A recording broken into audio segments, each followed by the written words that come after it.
Ladies and gentlemen, we must begin by addressing the greatest thief of your peace and the greatest enemy of your manifestation, and that is the illusion of time. You look at the clock on the wall. You look at the calendar on your phone. You look at the gray in your hair, or the number of years you have spent in a certain job, and a wave of panic washes over you. You say to yourself, I am running out of time. You say, I am behind. You say, everyone else has succeeded, but I am still waiting. This anxiety is the rust that corrodes the machinery of your success. It is a lie. It is a hypnosis. And today, we are going to wake up from this hypnosis. We are going to shatter the clock. We are going to step out of the three-dimensional world of limitation and into the fourth-dimensional world of the miraculous. You must understand that time is an invention of the human mind. It is a measurement of distance. It is a measurement of space. It is a measurement of decay. But in the divine mind, there is no time. There is no space. There is only the eternal now. God does not have a watch. God does not have a calendar. To the infinite spirit, 1,000 years are but as a day, and a day is as 1,000 years. This is not just poetic language. It is a scientific, spiritual fact. When you say, I have wasted my life, you are speaking from the limited perspective of the mortal mind. The mortal mind sees life as a straight line, starting at birth and ending at death, with a series of missed opportunities in the middle. But the spiritual mind sees life as a circle. It sees life as a state of consciousness in the realm of spirit. Nothing is ever lost. No time is ever wasted. The energy you spent in those years of struggle was not wasted. It was accumulated. It was gathering force. It was building wisdom. And now, in this moment, that energy can be transmuted into your victory. The idea that you are behind is a falsehood created by comparison. You look at your neighbor. You look at the people on the screen. You see their harvest, and you look at your own empty field, and you despair. You say they made their fortune at 20, and I am 40, so I have failed. This is the reasoning mind trying to limit the Holy One of Israel. The reasoning mind thinks that success is a race. It thinks there is only a certain amount of time to get to the finish line. But the race is not to the swift, nor the battle to the strong, but to those who trust in the Lord. You are not in a race with anyone else. You are on a private journey with your Creator. Your timeline is unique to you. It has been designed specifically for your soul's growth and your ultimate glory. To compare your timeline to another is to insult the designer. It is to say, God, you made a mistake with me. You were too slow. God is never slow. God is never late. God is always right on time, but His timing is not your timing. You want the blessing when you are not ready for it. You want the harvest before the roots have gone deep. If God gave you the $1 million 10 years ago when you were immature and fearful, it would have destroyed you. He loved you too much to give it to you then. He waited until you were strong enough to hold the weight of the glory. The anxiety you feel about time is actually the very thing that is slowing you down. This is the great paradox of metaphysics. When you rush, you create resistance. When you are frantic, you create a vibration of lack. You are telling the universe, I do not have it, and I am afraid I will never get it. This vibration pushes your good away. It acts like a repulsive magnet. Imagine a man running after a butterfly. The faster he runs, the more he disturbs the air, and the faster the butterfly flies away. He is exhausted, he is sweating, he is panicked. He thinks, if I just run faster, I will catch it. But he never catches it. Then, imagine a man who sits down in the garden. He becomes still. He becomes calm. He emanates peace. The butterfly, sensing the stillness, comes and lands on his shoulder. This is how you must be with your manifestation. You have been running after your good, checking your watch, screaming at the time, and your good has been flying away, disturbed by your turbulence. You must stop running. You must sit down in the spiritual garden. You must realize that what is yours knows your face. What is yours knows your address. You do not have to chase it. You have to attract it, and you attract it by vibrating at the frequency of the now. Florence Scovel Shinn taught us that there is no time or space in divine mind, therefore your good is here and now. It is not in the future. The future does not exist. The future is just a projection of your mind. If you are constantly waiting for the future, you will wait forever. Because you can never live in the future. You can only live in the now. When you affirm, my good is coming, you are putting it in the future. You are keeping it away. You must affirm, my good is here. It is unseen, but it is here. It is surrounding me. It is pressing against me. I am breathing it in. Think of the radio waves in the room where you are sitting. You cannot see them. You cannot hear them with your naked ear. But they are there. The music is playing right now. The news is being broadcast right now. If you turn on a radio and tune it to the right frequency, the sound appears instantly. It does not have to travel to you from the station. It was already there. You just had to tune in. Your wealth is like those radio waves. It is here. It is in the room with you. Your health is here. Your love is here. But you are tuned to the frequency of anxiety. You are tuned to the frequency of the ticking clock. You are listening to the static of fear. You must turn the dial. You must tune into the frequency of faith. And when you do, the manifestation appears. It does not take time to travel. It simply becomes audible. It becomes visible. This is why we say that in the twinkling of an eye, we shall be changed. A twinkling of an eye takes no time. It is instantaneous. You can change your entire destiny in a split second. The moment you truly realize that time is an illusion, you are free. You stop aging in your mind. You stop decaying in your spirit. You become ageless. You become timeless. There are people who achieve their greatest success in their final years. Why? Because they finally let go of the timeline. They finally stopped trying to force it and just allowed it. They relaxed into their divine design. Colonel Sanders, Grandma Moses, so many others. They proved that the calendar has no power over the spirit. You must stop counting the years the locusts have eaten. The Bible promises, I will restore to you the years that the locusts have eaten. This is a profound promise. It means that God can compress time. He can give you in 1 year when it would take a normal man 20 years to achieve. He can restore the lost income. He can restore the lost love. He can restore the lost youth. When you look back at your past with regret, you are turning into a pillar of salt. You are freezing yourself in a dead moment. Lot's wife looked back, and she was crystallized. She could not move forward. Many of you are pillars of salt. You are frozen in 1995. You are frozen in 2010. You are replaying the mistake. You are replaying the delay. You must smash the pillar of salt. You must turn your back on the past. The past does not exist. It is a memory. It is a ghost. Do not let a ghost haunt your house. Do not let a ghost steal your dinner. Command the ghost to leave. Say to the past, you are dead and I am alive. I live in the eternal now. The spiritual attitude toward time is one of infinite patience. But do not misunderstand patience. Patience is not passive waiting. Patience is not sitting around depressed, hoping something happens. Patience is active pause. Patience is the ability to keep your hand steady while you wait for the cement to dry. If you touch the cement too soon, you ruin the foundation. Infinite patience produces immediate results. This sounds like a contradiction, but it is the key to the kingdom. When you are infinitely patient, you have no resistance. You are totally relaxed. You are totally trusting. And because you have no resistance, the channel is wide open. The supply can rush in instantly. It is the anxiety of when that creates the blockage. When will it happen? Why hasn't it happened yet? Is it happening now?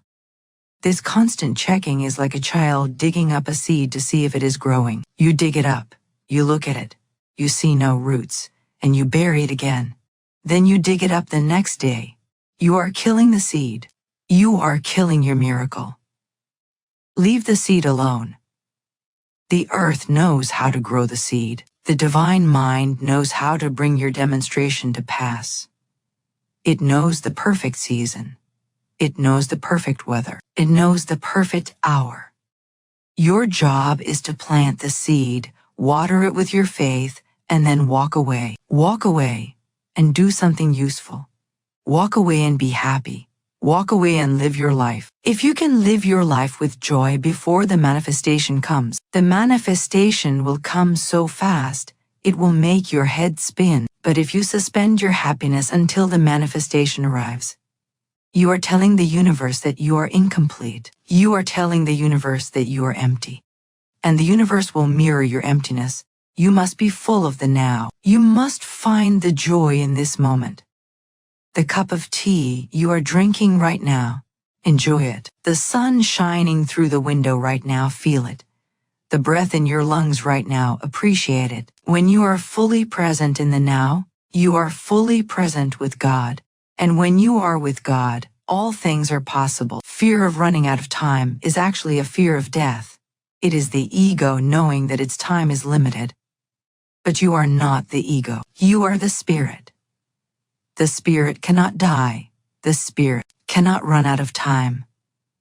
You have all of eternity to express the glory of God. Why are you rushing? There is a divine rhythm to your life. Look at nature. Nature never rushes, yet everything is accomplished. The sun does not run across the sky. The moon does not sprint. The seasons do not overlap in a panic. They flow, they unfold. There is a majesty in their timing. You are part of nature. You are part of this divine rhythm. When you force things, you get out of rhythm. You strike a discordant note. You create noise instead of music. But when you surrender to divine timing, you get back in rhythm. You become part of the symphony. And suddenly, the doors open without you touching them. Suddenly, the right people appear without you calling them. Suddenly, the money arrives without you struggling for it. This is the state of grace. Grace is simply the absence of struggle. It is the flow of the river. You have been trying to swim upstream, fighting the current, looking at your watch, terrified that you won't make it. Turn around, float. Let the river carry you. The river knows where the ocean is. The river is going there anyway. You don't have to power the river. You just have to ride it. Stop saying, I am late. Start saying, I am perfectly positioned. Stop saying, I missed the boat. Start saying, my ship is coming in over a calm sea. Stop saying, I am too old. Start saying, I am renewed by the Spirit every morning. Your word is your wand. If you speak time fan, you will experience time famine. You will always be rushing, always be late, always be stressed. But if you speak time abundance, you will find that the lights turn green for you. You will find that meetings are canceled to give you free time. You will find that you accomplish more in an hour than you used to accomplish in a day. This is the bending of time. This is the fourth dimensional physics. When you are in the flow, time expands. When you are in fear, time contracts. You have the power to expand time. You have the power to stretch the hours. So today, make a covenant with yourself. Make a covenant to stop checking the clock. Make a covenant to stop looking at the calendar with fear. Take the pressure off. Tell your subconscious mind, we have plenty of time. We have all of eternity. God is in control. Feel the relief in your body when you say that. Feel the shoulders drop. Feel the jaw relax. That relief is the signal that you have reconnected with the source. You are not a victim of time. You are a master of time, but you only master it by transcending it. You transcend it by realizing it is an illusion. The only time that matters is the time you spend in alignment with God. If you spend 1 minute in total alignment, that minute is more powerful than 20 years of struggle. That minute can birth a miracle. That minute can change your destiny. So do not look at the years you think you have lost. Look at the minute you have right now. This minute is fresh. This minute is clean. This minute is bursting with potential. This minute is the womb of your new life. Plant the seed of faith in this minute. Water it with gratitude and know, with absolute certainty, that your harvest is not months away. Your harvest is already here, waiting for you to open your eyes and see it. The illusion of time is the veil. Rip the veil, step through into the glorious, eternal, abundant now. Your good is not coming. Your good is .The man's extremity is God's opportunity. This is one of the most powerful and comforting sentences ever written by Florence Scovel Shinn. It is the life raft for anyone who feels like they are drowning. It is the battle cry for anyone who thinks the war is lost. We have all been there.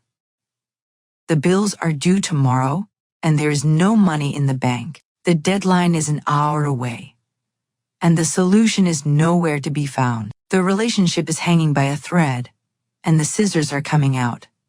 This is what we call the 11th hour. In human terms, the 11th hour is a crisis. It is a time of panic. It is a time of sweat and tears. But in spiritual terms, the 11th hour is not a crisis. It is a setup. It is the stage for a dramatic victory. It is the moment when the plot twists.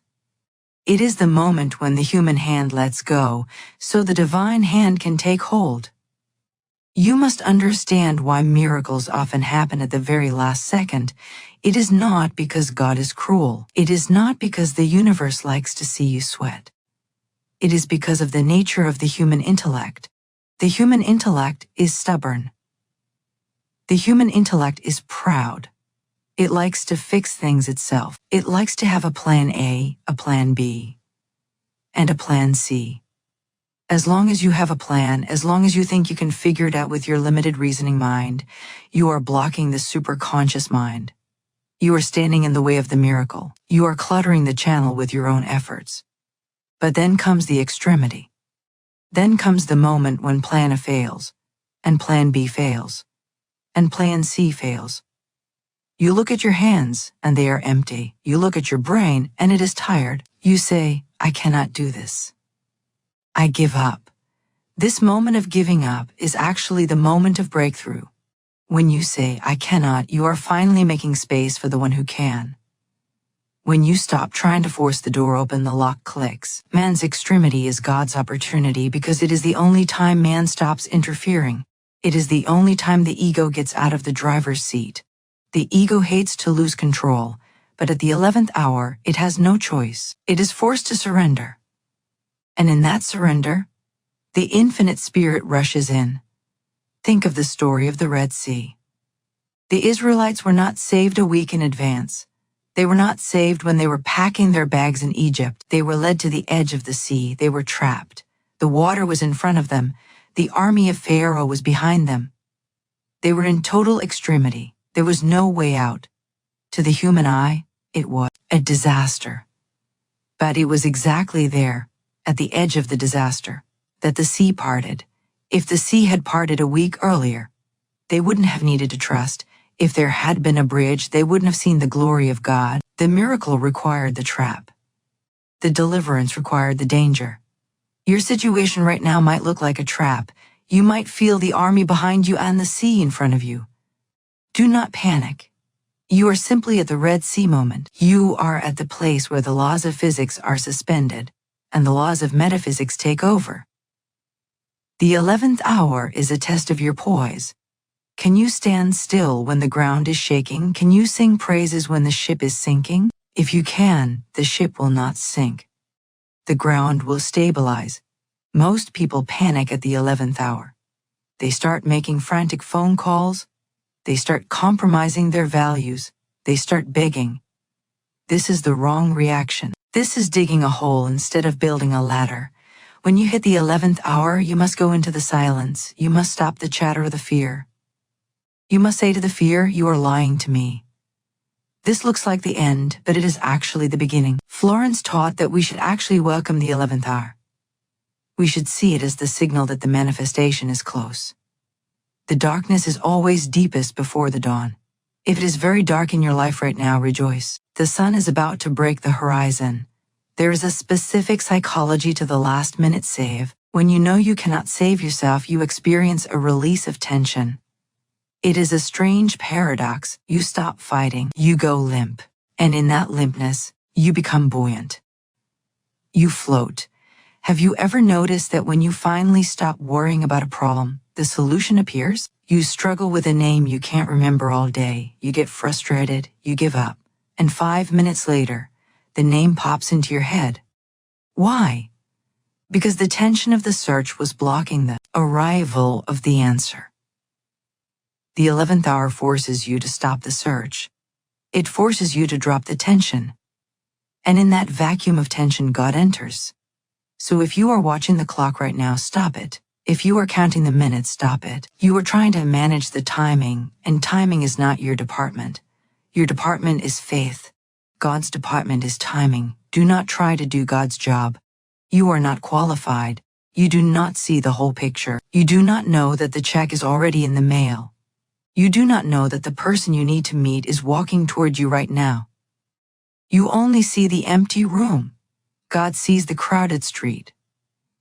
The 11th hour is not a sign of failure. Let me repeat that. Being down to the wire is not a sign that you have done something wrong. It is often a sign that you are doing something right. You are walking by faith, not by sight. The reasoning mind wants a guarantee. It wants the money in the bank 3 years before it is needed. It wants the safety net. But the spiritual life is a high-wire act. It is walked without a net. It is walked with the absolute conviction that the air itself will become solid beneath your feet if you need it to. When you are in the extremity, you are in the zone of miracles. You are in the miraculous frequency. Normal rules do not apply to you anymore. You are radioactive with possibility. Imagine a woman who needs to pay her rent by 5 p.m. It is 4 p.m. She has no money. Her extremity is real. She sits down. She refuses to panic. She says, "Infinite Spirit, I have done all I can. The rest is up to you. I cast this burden. I thank you that it is paid."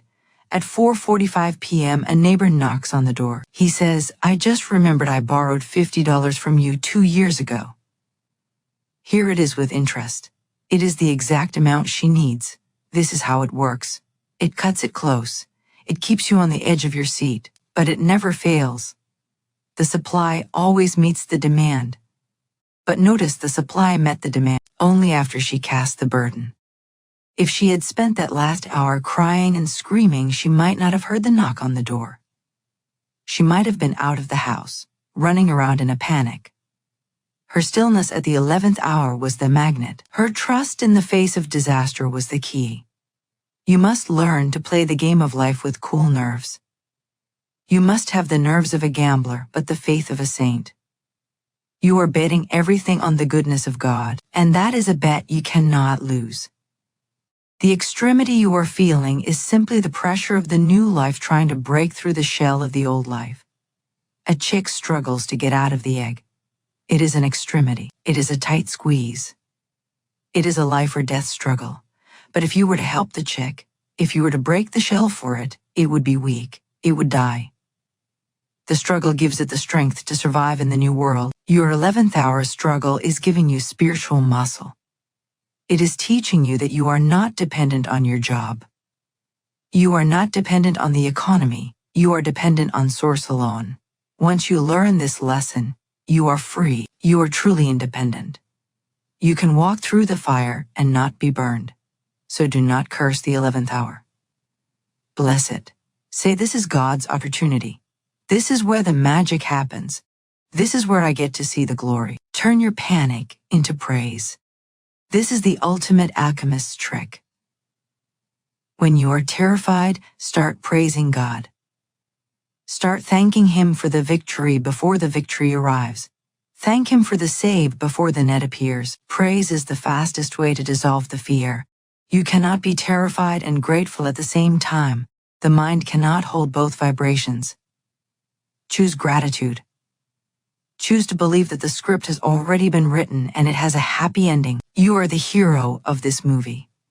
And the hero always gets saved. The hero always finds the way out. But the movie wouldn't be exciting without the ticking bomb. It wouldn't be exciting without the cliffhanger. You are in the cliffhanger scene right now. The audience of angels is watching. They are on the edge of their seats. They are cheering for you. They know you are going to make it. Do you know it? If you can catch that feeling of inevitability, if you can catch that feeling that the victory is unavoidable, then the 11th hour becomes the golden hour. It becomes the hour of power. The resources of the universe are infinite. They are never depleted. God never runs out of ideas.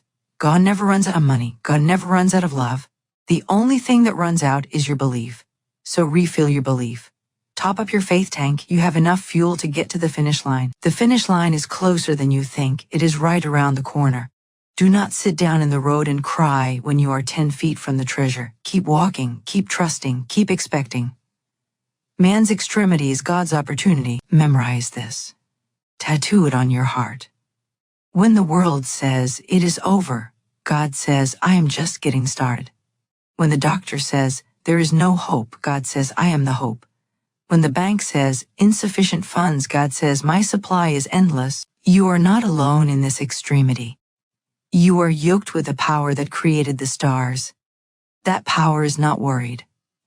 That power is not checking the time. That power is calm.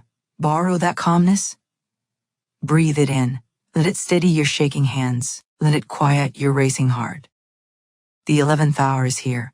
The stage is set. The lights are dimming. The miracle is about to begin. Be ready, be watching, be grateful. Your deliverance is at hand. We now come to the great paradox of the spiritual path, the riddle that every seeker of truth must solve if they wish to become a master of their destiny. It is the paradox of patience. We have been taught by the world that patience is a form of suffering. We have been taught that patience means waiting in a long line, tapping our foot, checking our watch, and enduring the passage of time with a heavy sigh. We think of patience as the ability to tolerate delay. But in the high spiritual teachings of Florence Scovel Shinn, patience is not the ability to wait. Patience is the ability to know. It is a state of poise so deep, so unshakable that time ceases to exist.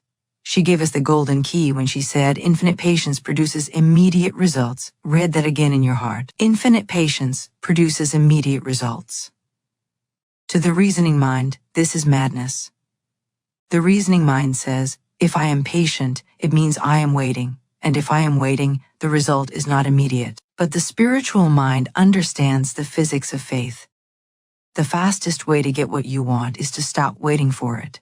Waiting is a state of vibration. It is a vibration of absence. When you say, I am waiting for the bus, you are affirming that the bus is not here. When you say, I am waiting for my soulmate, you are affirming that you are alone. The universe acts as a giant mirror. If you project the energy of waiting, the universe reflects back more waiting. It gives you more delay. It keeps the carrot dangling just out of reach. But when you move into the state of infinite patience, you stop waiting. You shift into the state of having. You say to yourself, it is done. The timing is God's business, not mine. My only business is to trust. When you truly drop the anxiety of the when, you collapse the timeline. You remove the resistance that was holding the blessing back. Imagine you are holding a cork underwater. You are pushing it down with all your strength. That pushing is your anxiety. That pushing is your frantic checking of the clock. As long as you push, the cork stays down.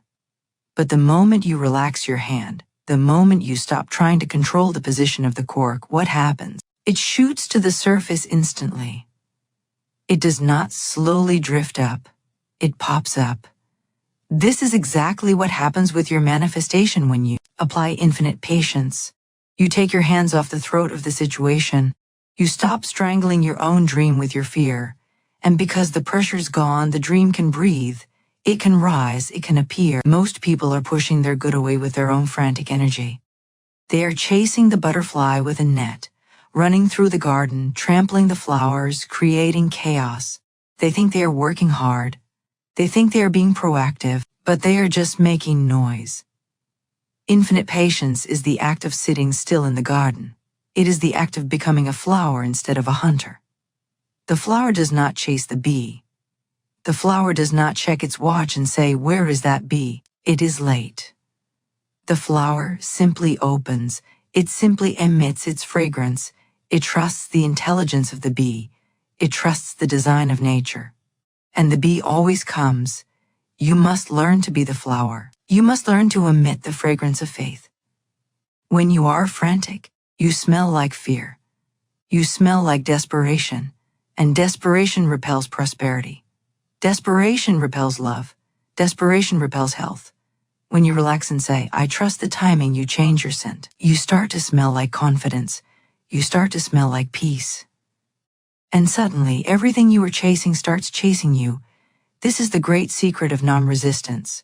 Florence taught that resistance is the only thing that creates obstacles. If there were no resistance in your mind, there would be no wall in your life. Impatience is a form of resistance. It is resistance to the present moment. It is saying, I hate this moment, I want the next moment. But God is only in this moment. If you reject this moment, you reject God. And if you reject God, you reject the source of your supply. Infinite patience is a total acceptance of the now. It is saying, I am happy right now. I am whole right now. I am rich right now, even if the check hasn't cleared. I am loved right now, even if the house is empty. This acceptance dissolves the blockage. It clears the psychic fog. When you are frantically checking the clock, asking, is it here yet? You are like a person baking a cake who keeps opening the oven door every 30 seconds. What happens to the cake? It collapses. It never rises. It stays flat and doughy. You ruin the chemistry of the baking process. Your manifestation is baking in the oven of the divine mind. It requires a certain amount of heat and a certain amount of stillness to rise. Every time you worry, you open the oven door. Every time you complain to a friend that it is taking too long, you open the oven door. You are letting the heat out. You are sabotaging your own feast. Keep the door closed. Trust the heat. Trust the baker. The baker knows exactly how long it takes for the cake to be perfect. If you pull it out too soon, it will be raw. You do not want a raw miracle. You want a perfect miracle. There is a rhythm to the universe that is beyond human comprehension. The tides do not rush. The planets do not rush. The seasons do not rush. Winter does not try to become summer in a day. It melts gradually into spring. If winter tried to force summer, it would be a disaster. Your life is subject to this same divine rhythm. There is a time for planting, a time for watering, and a time for harvesting. You cannot harvest while you are planting. You cannot plant while you are harvesting. Impatience is usually the result of trying to harvest in the planting season. You must respect the season you are in. If you are in a season of waiting, do not despise it. Bless it. This is the season of root growth. The tree grows just as much underground as it does above ground. In fact, the roots must go deep before the branches can go high. If the tree shot up 100 feet without deep roots, the first wind would topple it. God is growing your roots right now. He is deepening your character. He is strengthening your faith. He is preparing you to hold the weight of the blessing. If you were given the $1 million today, before your roots were deep, the money would destroy you. It would make you vain or fearful or reckless. God loves you too much to give you a blessing that would crush you, so He waits. He waits for your roots to match your branches. When you understand this, patience becomes easy. It becomes a joy. You realize that the delay is not a denial. It is a preparation. You realize that God is not ignoring you. He is equipping you. So how do we practice this infinite patience? We practice it by living fully in the present. We stop living in the when. We start living in the I as. When you catch yourself worrying about the timeline, stop. Take a deep breath and say to your soul, I am willing to wait forever, which means I do not have to wait at all. This is the trick. If you are willing to wait, you signal to the universe that you are not desperate. You signal that you are whole with or without the manifestation, and that signal of wholeness is the magnetic force that pulls the manifestation to you instantly. It is like looking for lost keys. You run around the house, throwing pillows, turning over papers, swearing, sweating. You cannot find them. Finally, you give up. You sit down in a chair. You say it doesn't matter. I will find them later. You relax. And suddenly, you look down, and there they are. They were right in front of you the whole time, but your anxiety blinded you. Your miracle is right in front of you. But your impatience is blinding you. You are looking so hard for the future that you cannot see the present. The paradox of patience teaches us that time is elastic. It stretches and shrinks based on our consciousness. When we are having fun, time flies. When we are in pain, a minute feels like an hour. When we are in fear, time drags. When we are in faith, time disappears. We want to make time disappear. We want to step out of the dimension of time altogether. In the fourth dimension, the dimension of spirit, everything is simultaneous. The desire and the fulfillment happen at the same instant. Before they call, I will answer, says the Bible. The answer is already there before the prayer leaves your lips. So why the gap? Why the delay in the physical world? The gap is only the time it takes for your mind to accept the answer. The gap is not in God. The gap is in you. Infinite patience closes the gap. It aligns your mind with the mind of God. It brings you into resonance with the answer. Stop watching the pot. They say a watched pot never boils. This is true in metaphysics as well. If you stare at your bank account every hour, willing it to grow, you are freezing it. You are filling it with the energy of lack. You are affirming it is not enough. Look away. Look at the abundance that is already in your life. Look at the leaves on the trees. Look at the birds in the air. Look at the smiles of your friends. Focus on what is thriving, not on what is missing. What you focus on grows. If you focus on the weight grows.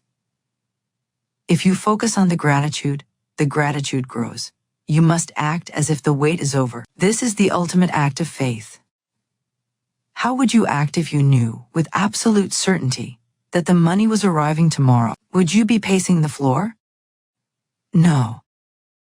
You would be planning how to spend it. You would be calm. You would be happy. Adopt that behavior now. Fake it until you make it. Trick your subconscious mind. Wear the clothes of the person who has already received. Walk with the stride of the person who has already won. When you do this, you collapse the wave function. You turn the probability into a certainty. Florence Scovel Shinn told the story of a woman who wanted to sell her house. The house sat on the market for months. No buyers. The woman was getting anxious. She was complaining. She was checking the phone every 5 minutes. Florence told her to stop. She told her to bless the house and release it. She told her to use the affirmation, I have infinite patience, therefore I have immediate results. The woman decided to let go. She started gardening. She started fixing up the house as if she were going to live there forever. She stopped caring if it sold. She fell in love with her life again. And within a week, a buyer appeared with a cash offer. Why? Because she stopped pushing. She stopped repelling the buyer with her desperate energy. She created a vacuum of peace, and the buyer was drawn into that vacuum. You are the house. The blessing is the buyer. If you are frantic, you scare the buyer away. If you are peaceful, you invite the buyer, and trusting the timing means trusting the love of God. Do you believe God loves you? Do you believe He wants the best for you? If you do, then you must believe that His timing is the best timing.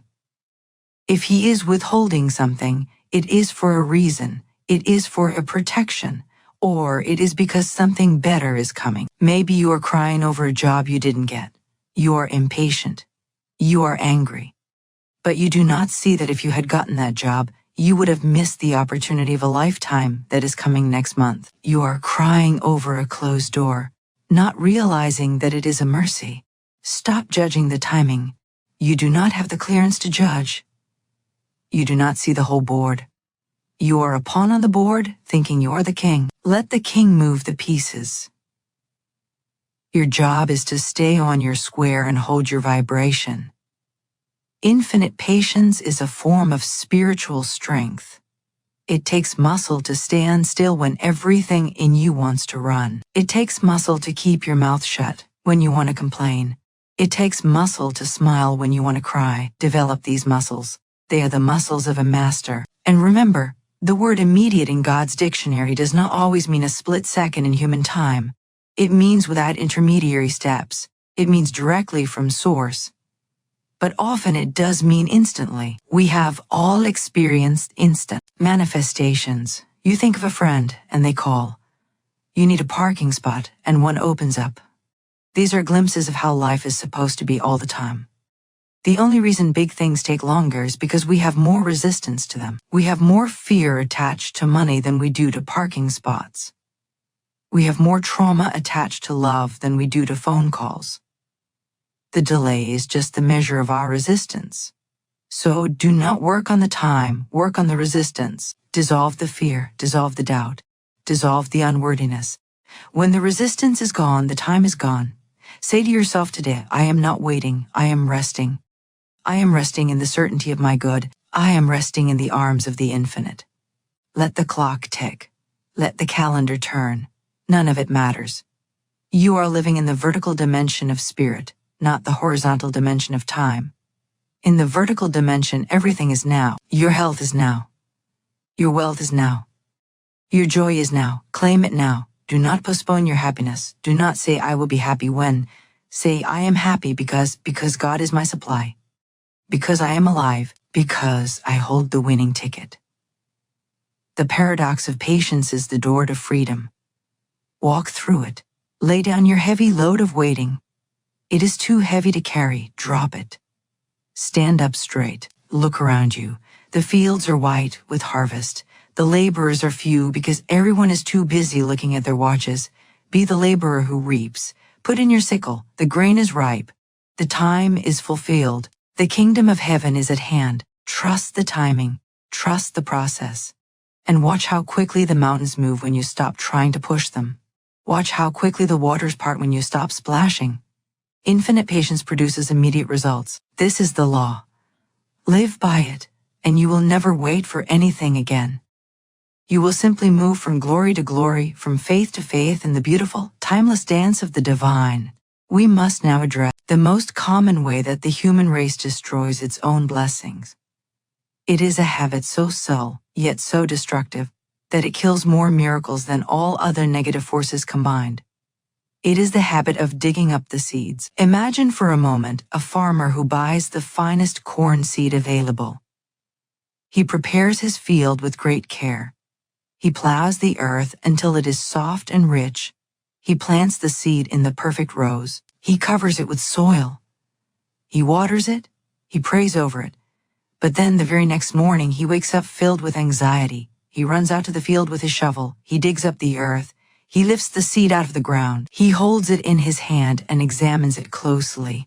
He says, I just wanted to check if it was growing. I just wanted to see if the roots were coming out. He sees that nothing has happened yet. It looks exactly the same as it did yesterday. Disappointed, he throws it back in the hole and covers it up. The next morning, he does the same thing. He digs it up. He checks it. He puts it back. If he continues this behavior for a week, what will happen? The seed will die. It will never take root. It will never sprout. It will never yield a harvest. And the farmer will stand in his barren field and cry out, the seed was bad. The soil was bad. God has forsaken me. But the seed was perfect and the soil was faithful. The farmer destroyed the harvest with his own anxiety. He killed the life force with his lack of trust. You look at this farmer and you say that is foolish. No sane man would do that. But I tell you, this is exactly what you are doing with your prayers.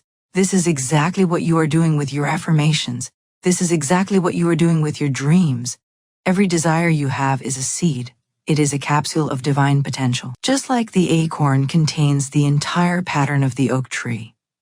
Your desire for wealth contains the entire pattern of your wealth. Your desire for health contains the blueprint of your perfect body.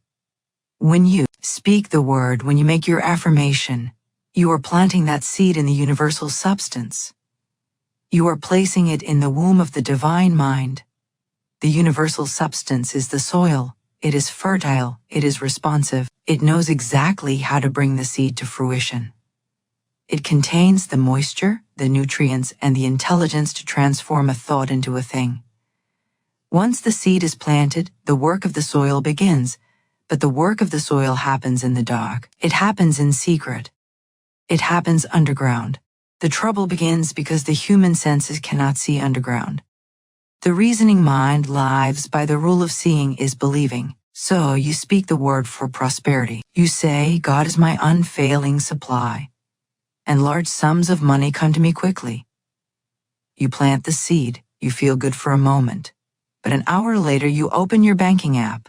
You look at the balance. It is still low. What have you just done? You have dug up the seed. You have exposed it to the harsh light of human judgment. You have said, look, it isn't working. It hasn't grown. And in that moment of doubt, you sever the delicate roots that were just beginning to form in the invisible realm. Then you worry. You talk to your friends about your lack. You complain about the economy. You bury the seed again, but this time you bury it in fear, not in faith. The next day, you check the mail for a check. No check. You dig up the seed again. You say this stuff doesn't work. You must understand that doubt and checking for results are acts of violence against your own creation. When you check for results, you are saying, I do not trust the gardener. You are saying, I do not believe the law is working. Florence Scovel Shinn gave us the beautiful image of the divine gardener. She said, every desire is a seed. Trust the divine gardener. Who is the divine gardener? It is the infinite intelligence that governs the universe.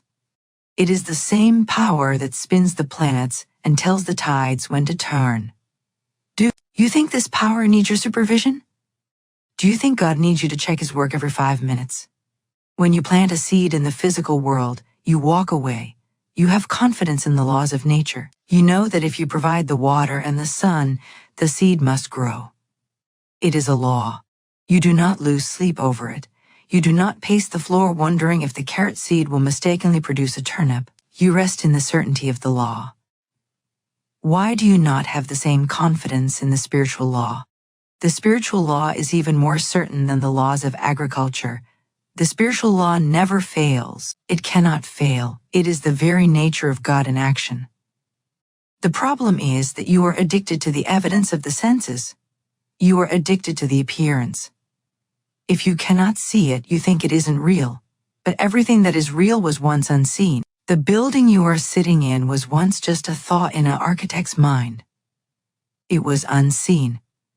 If the architect had stopped believing in it because he couldn't see the bricks yet, the building would never have been built. You must learn to live in the fourth dimension, the world of the wondrous. In this dimension, you see the harvest before the shoot breaks the ground.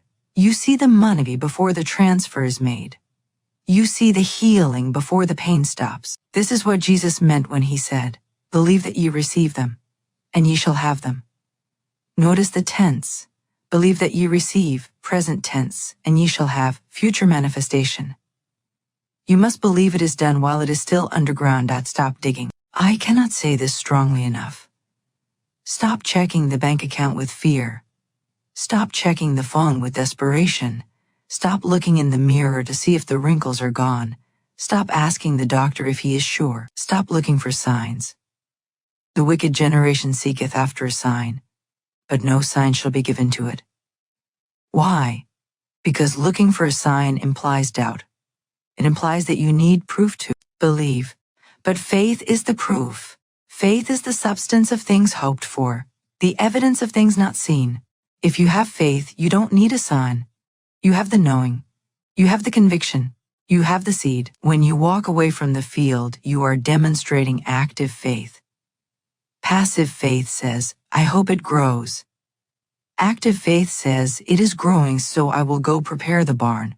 What should the farmer do while the seed is underground? Should he sit on the porch and do nothing? No. He has work to do.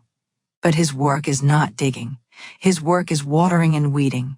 Weeding is the mental discipline of removing negative thoughts. The weeds are the thoughts of the army of the aliens. They are the thoughts that say, it's too late. It's too hard. You aren't worthy. If you let these weeds grow, they will choke the seed. They will steal the nutrients from the soil. So you must watch your mind. You must stand guard at the gate of your garden. When a negative thought comes, do not fight it. Just pull it out. Say, I do not accept this thought. My seed is growing. My harvest is sure. Replace the weed with a word of truth. This is the work of the spiritual farmer. It is a full-time job. If you are busy pulling weeds, you won't have time to dig up seeds. Watering is the act of thanksgiving. Water your seed every day with the water of gratitude. Say, "Thank you, Father, that my good is on its way. Thank you that the perfect job is already mine. Thank you that the healing is taking place right now." Gratitude is the moisture that softens the shell of the seed and allows the life force to break through. A seed planted in a dry, ungrateful heart will wither. A seed planted in a moist, grateful heart will burst forth with speed. You must also understand the necessity of the darkness. The soil is dark. It is cold. It is silent. When you plant a seed, it goes into a period of silence. Nothing seems to be happening. This is the incubation period. This is the time when most people give up. They interpret the darkness as death. They interpret the silence as a no from God. But darkness is not death. Darkness is the cradle of life. You were formed in the darkness of the womb. Ideas are formed in the darkness of the mind before they are spoken. The seed must be surrounded by the darkness to germinate. It needs the pressure of the soil to crack open. Do not be afraid of the silence. Do not be afraid of the time when there are no results. This is the most critical time. This is when the miracle is taking shape. If you panic in the dark, you abort the process. You must hold your poise in the dark. You must sing in the dark. You must praise in the dark. Say to the darkness, "I know you. You are not empty. You are full. You are pregnant with my good. I will not disturb you. I will let you do your work." There is a divine nonchalance that you must acquire. Nonchalance means you are not worried. You are cool. You are detached. You are not holding on so tight that your knuckles are white. You are holding the desire lightly. Imagine placing an order at the restaurant. You look at the menu. You tell the waiter what you want. He writes it down and walks away. Do you follow him into the kitchen? Do you watch the chef cook the meal? Do you ask every 5 minutes if they forgot you? No. You sit back. You drink your water. You talk to your friend. You know the food is coming. You trust the system of the restaurant. Why can you not trust the system of the universe? Is the universe less reliable than a restaurant kitchen? Is God a worse chef than a human cook? You have placed your order. The seed is the order. The waiter, your subconscious mind, has taken it to the kitchen, the universal mind. Now, sit back, relax, enjoy the appetizer of your present life. The main course is being prepared. It will be served at the perfect moment, piping hot, exactly as you ordered it. But if you run into the kitchen screaming, you will just upset the chef and delay the meal. We often talk about letting go. Stop digging up the seeds is the practical application of letting go. It doesn't mean you stop desiring the result. It means you stop policing the process. You resign as the general manager of the universe. You realize that the how is not your business. The when is not your business. Your business is the what. What do you want? State it. Plant it. Then, hands off. Hands off is a powerful affirmation. When you feel the urge to meddle, say hands off. When you feel the urge to manipulate a person to get what you want, say hands off. When you feel the urge to force a door open, say hands off. Man forces a way, but God opens the way. Forcing is digging. Opening is growing. You want the opening, not the forcing. A forced flower dies quickly. A grown flower lasts. A forced fortune brings sorrow. A grown fortune brings joy. Trust the divine gardener. He knows the soil of your life better than you do. He knows what weeds are hidden there. He knows what rocks need to be moved. Sometimes the delay is because the gardener is clearing the rocks so the roots can go deep. If the plant grew too fast, it would hit a rock and die. The gardener is doing excavation work that you cannot see. Trust him. There is a peace that comes when you stop digging. It is the peace of surrender. It is the peace of knowing that the heavy lifting is being done by a power greater than yourself. You do not have to make it happen. You have to let it happen. There is a vast difference between making and letting. Making is exhausted effort. Letting is yielded trust. The farmer does not make the corn grow. He cannot pull the stalk up with his hands to make it taller. He lets it grow by providing the right conditions. Your anxiety is an attempt to make it grow. Your trust is the condition that lets it grow. Consider the lilies of the field, how they grow, they toil not, neither do they spin. And yet, Solomon in all his glory was not arrayed like one of these. The lily does not dig itself up. The lily does not check its progress in a mirror. The lily simply is. It is rooted in the earth, and it looks up to the sun. It receives. You are more precious than many lilies. If God clothes the grass of the field, which today is and tomorrow is cast into the oven, shall he not much more clothe you, O ye of little faith? The phrase little faith means short duration faith. It means faith that lasts for an hour and then digs up the seed. Great faith is long duration faith. It is faith that persists through the night. It is faith that persists through the winter. It is faith that does not need visual confirmation to sustain itself. You are building a consciousness of success. Every time you resist the urge to check, you add a brick to that consciousness. Every time you turn away from the appearance of lack and affirm the reality of abundance, you are watering the seed. It requires discipline. The mind is a restless monkey. It wants to do something. It wants to fix. It wants to meddle. Give the monkey a banana and tell it to sit down. The banana is your affirmation. Give your mind something constructive to chew on so it doesn't destroy the crop. Repeat to yourself, the work is done. The seed is in the ground. The harvest is sure. I am creating a vacuum for my good Russian.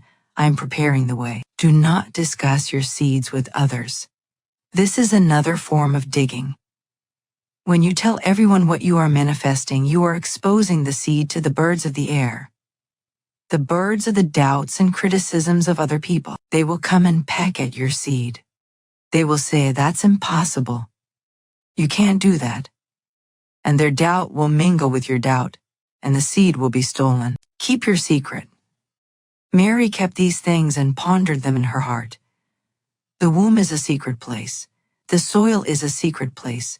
Your manifestation is a holy secret between you and God until it is born. Once it is born, once the tree is grown, everyone will see it.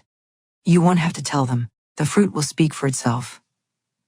But until then, put up a no trespassing sign on your garden. Do not let the skeptics walk on your holy ground. Some of you have dug up your seed so many times that the seed is dead. You have worried a desire to death. You have analyzed a dream to death. If this is you, do not despair. God has an infinite supply of seeds. You can plant again. You can start today. Take a new seed, a fresh desire. State it clearly.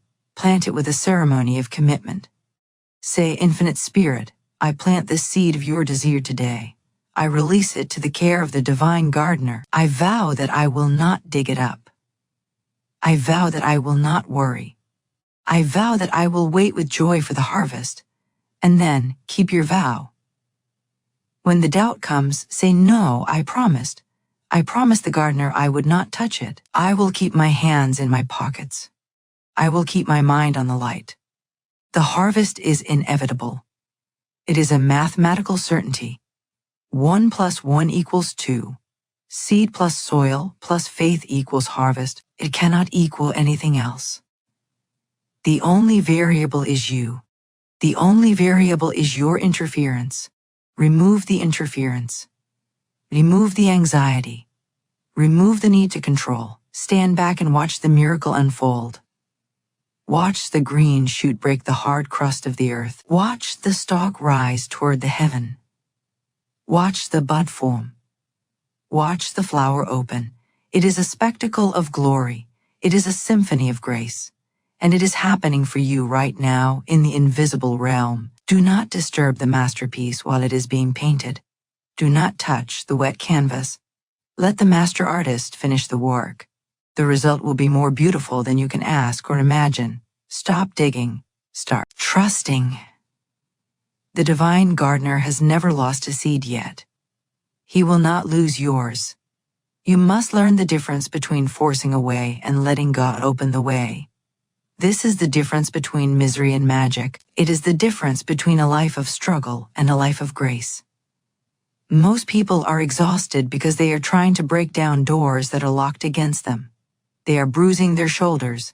They are bloodying their hands, trying to force a result that is not ready to be born. Florence Scovel Shinn gave us a warning that is as terrifying as it is liberating. She said, "Man forces a way, but God opens the way." When you force a way, you are using your limited human will. You are using the hammer of the intellect to smash the lock of destiny. You might succeed for a moment. You might kick the door down. But what do you find on the other side? You find chaos. You find a half-baked result. You find a blessing that turns into a curse. If you force a business into existence before the foundation is laid, it will collapse. If you force a relationship with a person who is not ordained for you, it will bring you sorrow. If you force money to come through a dishonest channel, it will have wings and fly away. A forced manifestation is like a premature birth. It is weak. It struggles to survive. But when you let God open the way, the door swings on hinges of oil.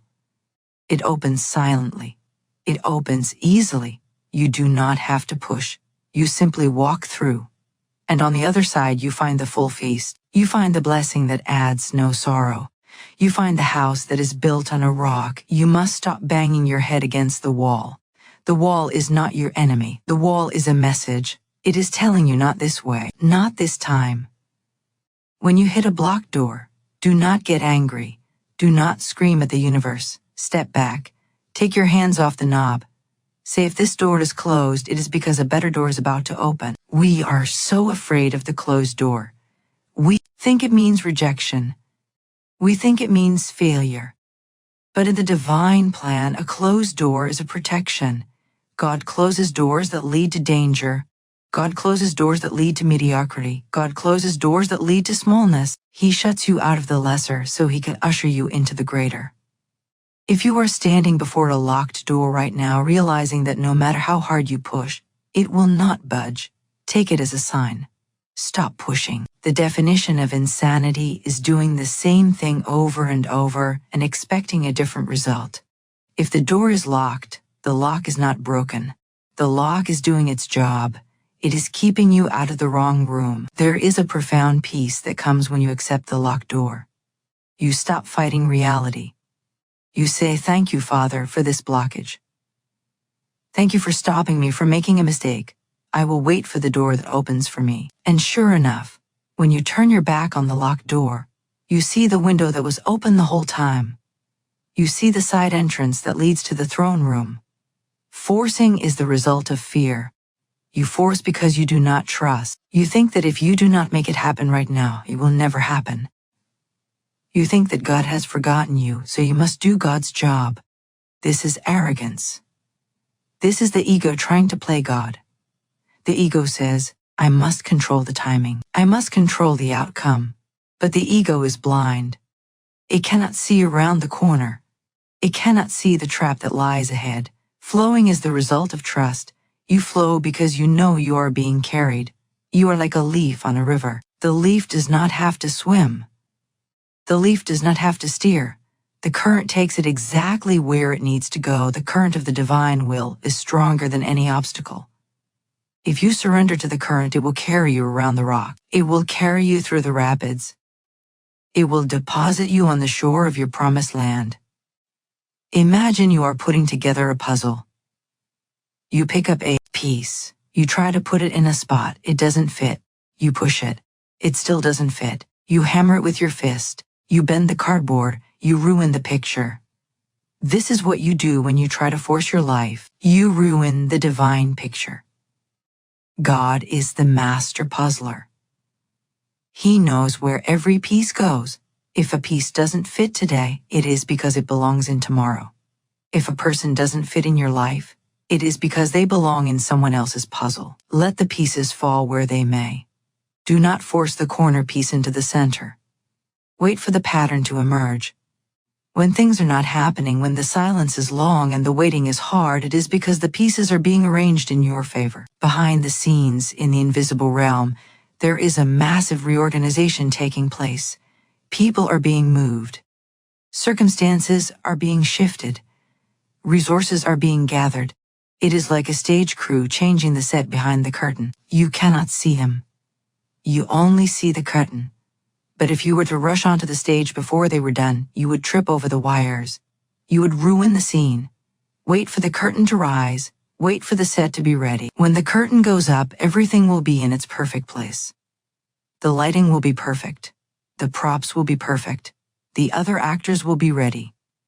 And you will step onto the stage and give the performance of a lifetime. Why would you want a half-baked result? Why would you want a cake that is doughy in the middle? Patience allows the cake to bake fully.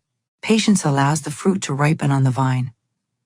A green apple gives you a stomachache. A red apple gives you nourishment.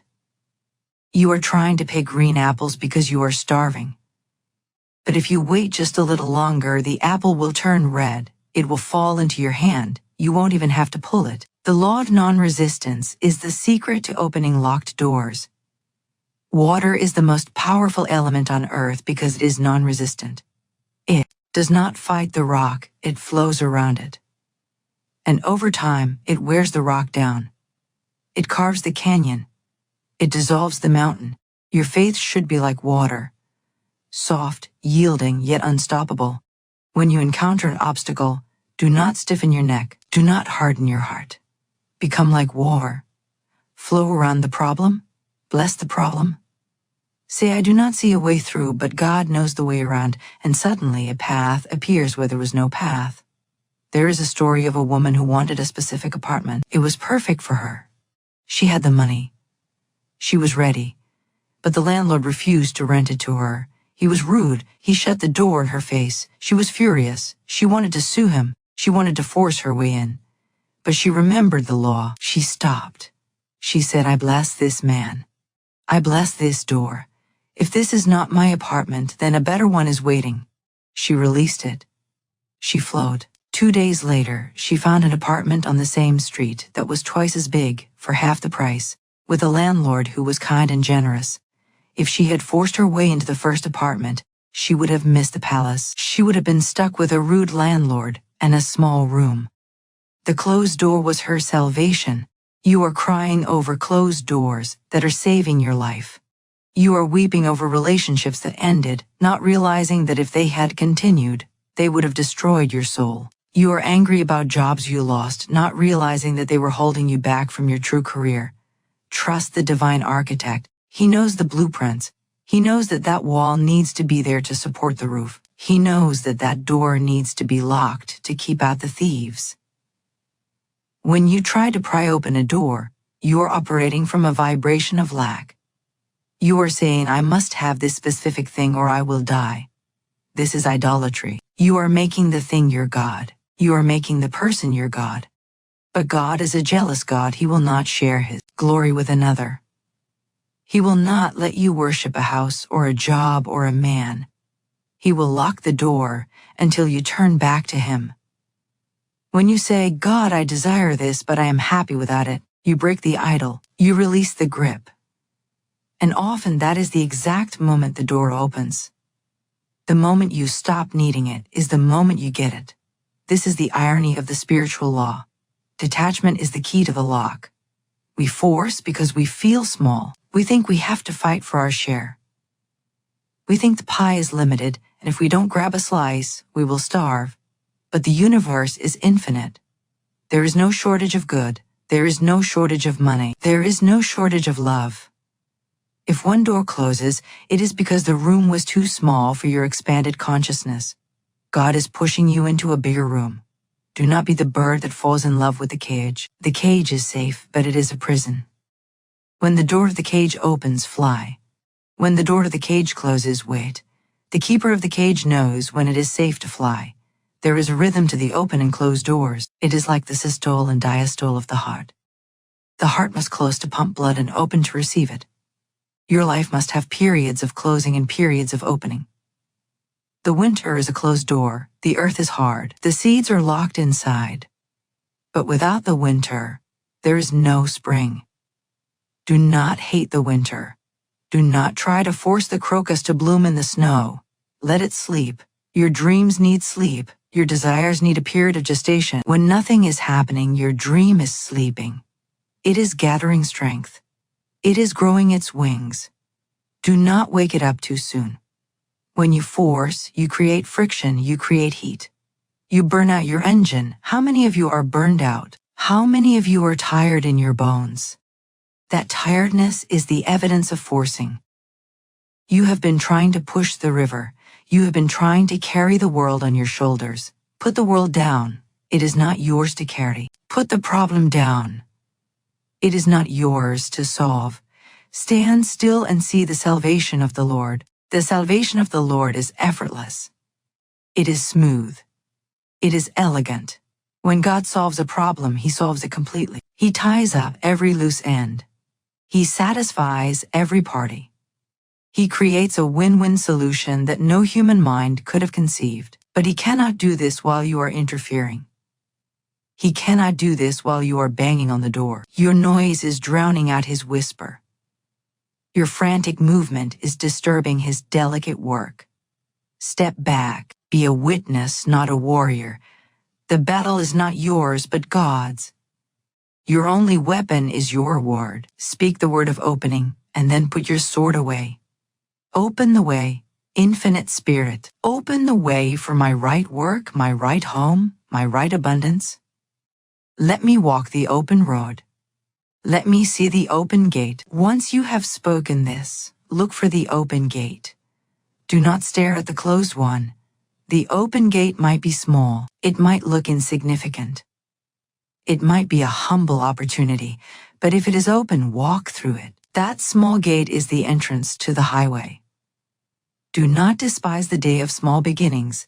Do not despise the small door. Alice in Wonderland had to shrink to get through the small door, but on the other side was Wonderland. You might have to shrink your ego.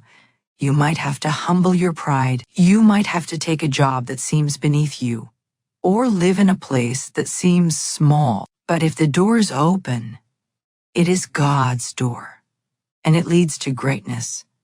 Forcing is a sign that you do not believe you are worthy. You think you have to steal the blessing. You think you have to trick the universe into giving you what you want, but you are the heir. The heir does not steal. The heir does not beg. The heir does not break and enter. The heir waits for the Father to hand him the keys. The keys are in your pocket. The key is love. The key is faith. The key is non-resistance. Use the keys. Do not use a battering ram.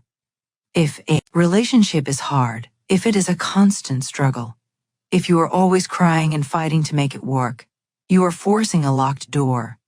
You are trying to live in a house that has been condemned. Get out. Let the door close. It hurts, yes. But the pain of the closed door is temporary. The pain of forcing it open is eternal. Let it go. Let them go. If it is yours, it will come back on the open road. If it is not yours, let it stay behind the wall. God has someone better. God has something better. We cling to the old because we fear the void. We fear that if we let go of this closed door, there will be no other door. We think this is our last chance. This is the lie of the scarcity mindset. There is no last chance in the divine mind. There are only new chances. There are only new beginnings. Every morning is a new door. Every breath is a new lock turning. You are surrounded by doors. You are in a hallway of infinite possibilities. Why are you obsessed with door number 4?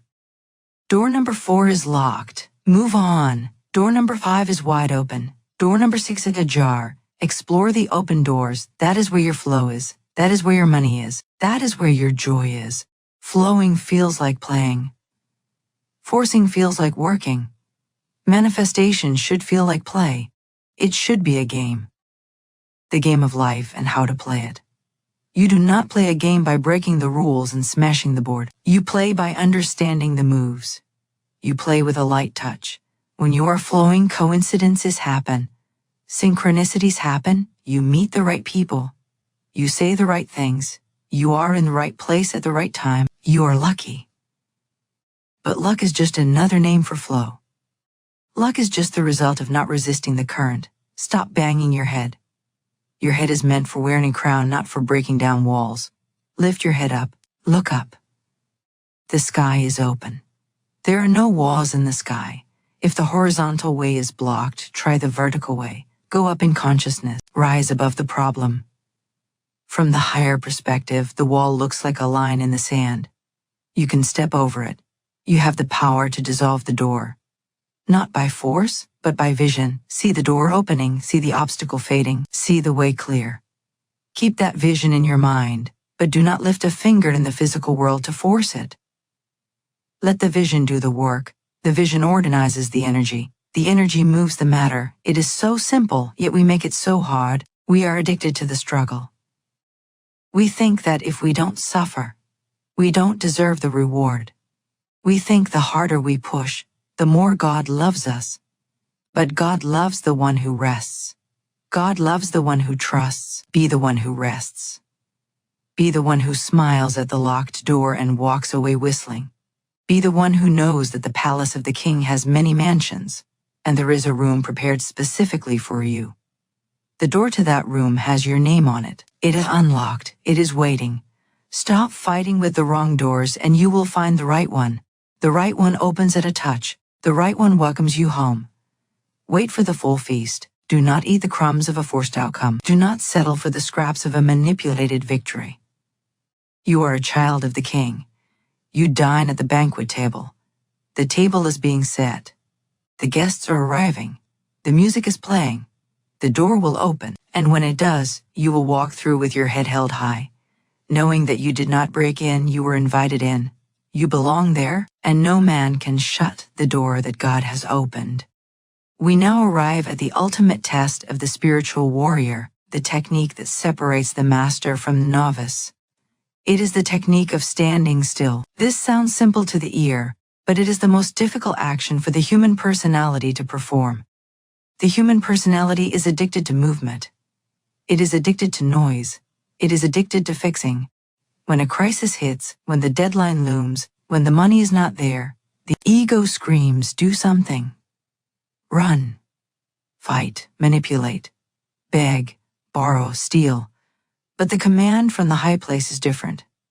The command is stand still and see the salvation of the Lord. You must understand that standing still is not passivity. It is not paralysis. It is not giving up.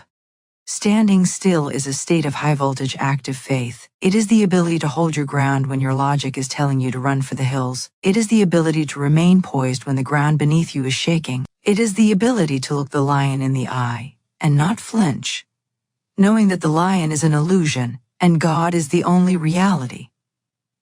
This technique is the antidote to the poison of panic. Panic is a vibration that shatters your connection to the divine mind. When you panic, you are vibrating at the frequency of chaos. You are sending out a signal that says, I am alone, I am unsafe, I am a victim, and the universe, which is a faithful mirror, reflects that chaos back to you in the form of more problems, more debts, and more confusion. To break this cycle, you must stop the motion. You must stand still. Imagine a spinning top. When it is spinning wildly, it is unstable. It wobbles. But when it stands perfectly upright, spinning on its axis with perfect balance, it looks like it is standing still. That is the kind of stillness we are talking about. It is dynamic equilibrium. It is the stillness of the eagle catching the wind. What do you do while you wait? This is the question that plagues us. We feel that if we are not physically moving the furniture, we are not helping God. But you cannot help God. You can only align with God. When you try to help God with your limited human reasoning, you usually just get in the way. You usually just add more knots to the string. So while you wait for the manifestation, you do not panic. You prepare. Preparation is the active side of standing still. If you are standing still waiting for a guest, you clean the house, you set the table, you put on your best clothes. You are not running down the street looking for the guest. You are standing in the doorway, ready to receive. You must prepare your consciousness. You must sweep the floor of your mind. Every time a fear thought comes in, sweep it out. Every time a doubt comes in, sweep it out. This is active work. It requires focus. It requires discipline. It is much harder to control your thoughts than it is to run around in a panic. Running around is the lazy man's way of dealing with fear. Standing still and controlling the mind is the master's way. You must also bless the delay. This is a secret that few know. We usually curse the delay. We hate the wait. We complain about the timing. But when you curse the delay, you extend it. You give it power. You make it real. When you bless the delay, you transmute it. You say, I bless this time of waiting. I know that God is doing a perfect work. I know that the pieces are being arranged. I know that this delay is actually a protection. Perhaps you are waiting for a specific job and it hasn't come. Bless the delay. Maybe the company is going through a restructuring that would have fired you in a month. Maybe the right manager hasn't been hired yet. Maybe you are being saved from a toxic environment. You do not see the whole picture. God sees the whole picture. Trust the delay. There is a powerful affirmation that anchors you in this stillness. It is the rock upon which you stand. I cast this burden on the Christ within. I wait patiently for the Lord, and He inclines unto me and hears my cry. Let us break this down, word by word, so you can feel the magnitude of what you are saying. I cast this burden. To cast means to throw. It means to heave. It is a physical action. You are not just gently handing the burden over. You are throwing it off your shoulders. You are refusing to carry it one step further. Many of you are carrying burdens that do not belong to you. You are carrying the burden of how. How will I pay the rent? How will I get the job? How will I find the love? The how is God's burden. Your burden is simply to believe. When you cast the burden, you should feel a physical release. Your shoulders should drop. Your breathing should deepen. If you still feel heavy, you haven't cast it. You are still holding on to the handle. You must let go completely. You must say, God, this is too heavy for me. I cannot solve it. I give it to you. It is your problem now. On the Christ within. Who is the Christ within? It is not a historical figure far away. It is the superconscious mind. It is the divine pattern inside of you. It is the part of you that knows no limitation, no fear, and no failure. It is the God self. When you cast the burden on the Christ within, you are giving the problem to the department of your mind that has the power to solve it. You are taking it out of the intellect, which is the department of worry, and moving it to the spirit, which is the department of miracles. I wait patiently for the Lord. Here is that word again, patience. But remember, this is not the patience of the martyr. It is the patience of the queen. A queen does not fret. A queen sits on her throne and knows that her decree will be carried out. She waits with dignity. She waits with poise. She knows the law is working. And He inclines unto me. This is such a beautiful image. To incline means to lean in. It means to bend down. Imagine the infinite intelligence of the universe, the creator of the galaxies, leaning down to listen to you. Imagine a loving father bending down to hear the whisper of his child. God is not distant. He is inclining unto you right now. He is listening to your heart. He is close. He is intimate. And here's my cry.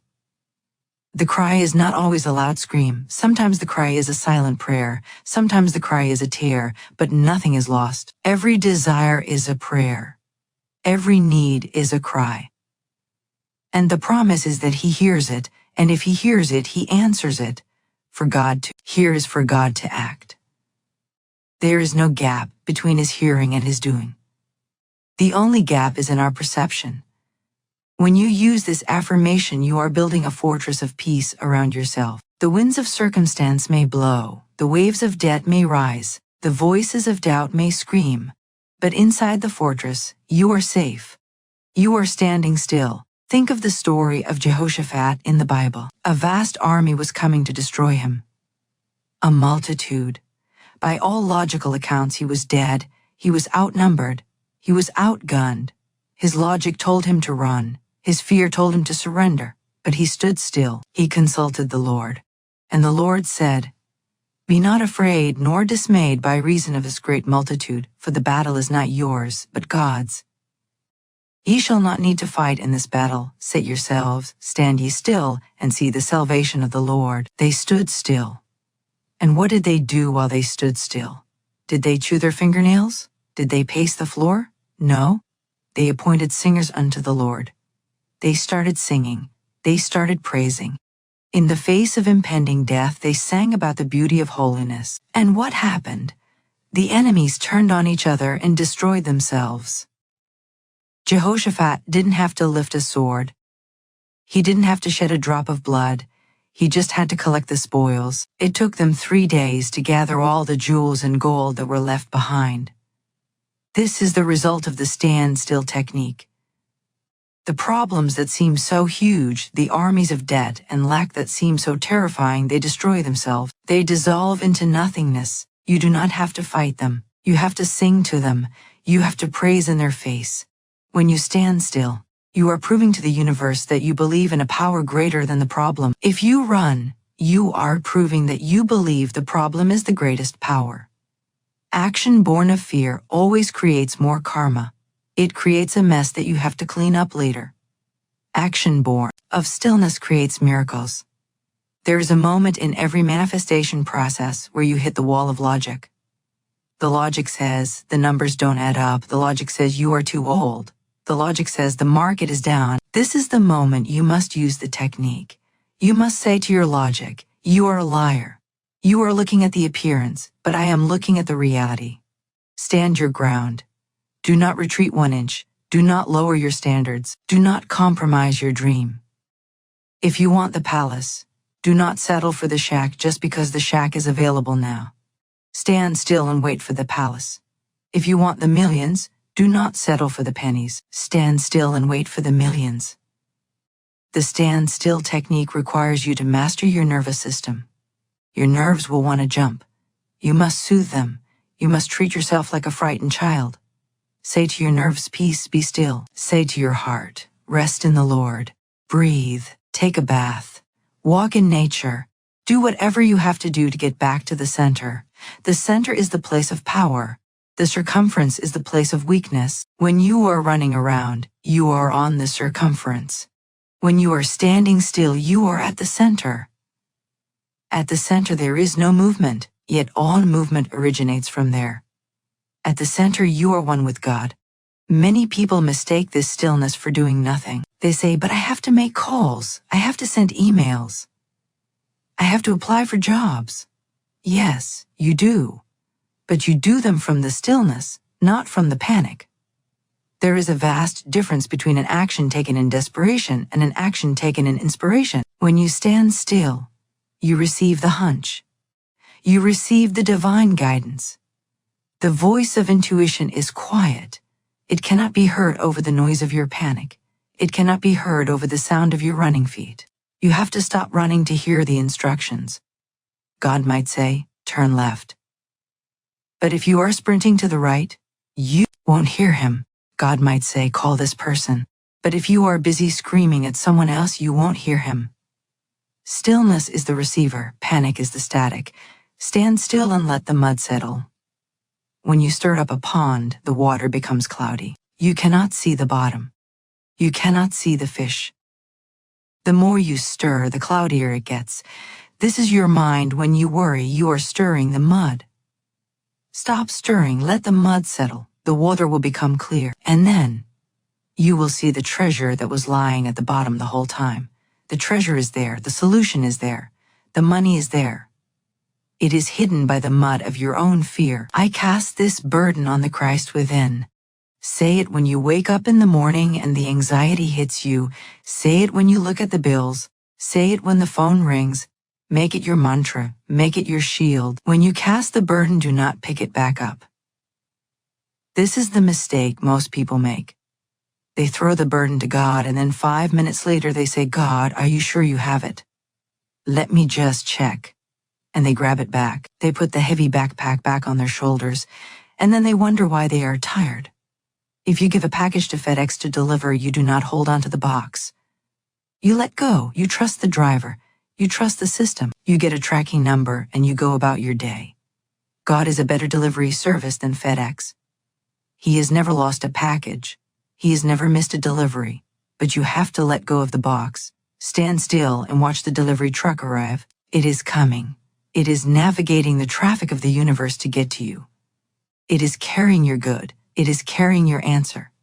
Bless the truck. Bless the driver. Bless the road. Bless the delay.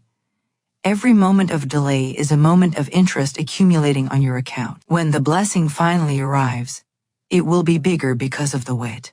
It will be sweeter because of the stand.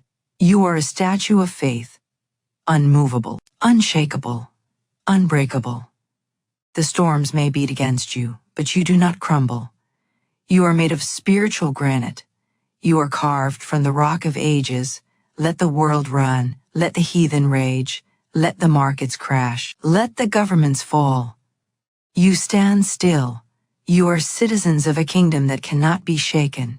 You are heirs to a fortune that cannot be stolen. Your stillness is your weapon. Your poise is your power. Your trust is your triumph. So today, when the urge to panic rises, recognize it. Label it. Say, this is the ego trying to make me run. And then plant your feet, square your shoulders, lift your chin, and say, I will not run. I will stand still. I will wait for the Lord. And as you stand, you will feel a change in the atmosphere. You will feel the presence of the Christ within rising up to meet you. You will feel the burden lift. You will feel the joy return. And then, in the silence, in the stillness, you will hear the sound of the key turning in the lock, the sound of the door opening, the sound of the avalanche of abundance beginning to slide. It starts in the stillness, it ends in the victory. Stand still and see the salvation of the Lord. So my friends, put away your watches. They tell you the time of the world, but your heart tells you the time of God. You have not missed your boat. You have not lost your chance. You are simply in the divine pause before the divine acceleration. Do not despise this pause. It is the deep breath before the singer hits the high note. I want you to seal this truth today. Do not leave this energy here. Take it with you. Go to the comments below and write this declaration to the universe. Write it as a command to your own subconscious mind. I trust the divine timing of my life. Let that be your signal that you have stopped digging up the seeds. Let that be your signal that you have stopped banging on the locked doors. Let that be your signal that you are ready to receive. The clock is ticking, but it is ticking in your favor. Every second brings you closer to the miracle. Every heartbeat brings you closer to the breakthrough. Thank you for watching. Stand still, keep the faith, and watch the glory unfold.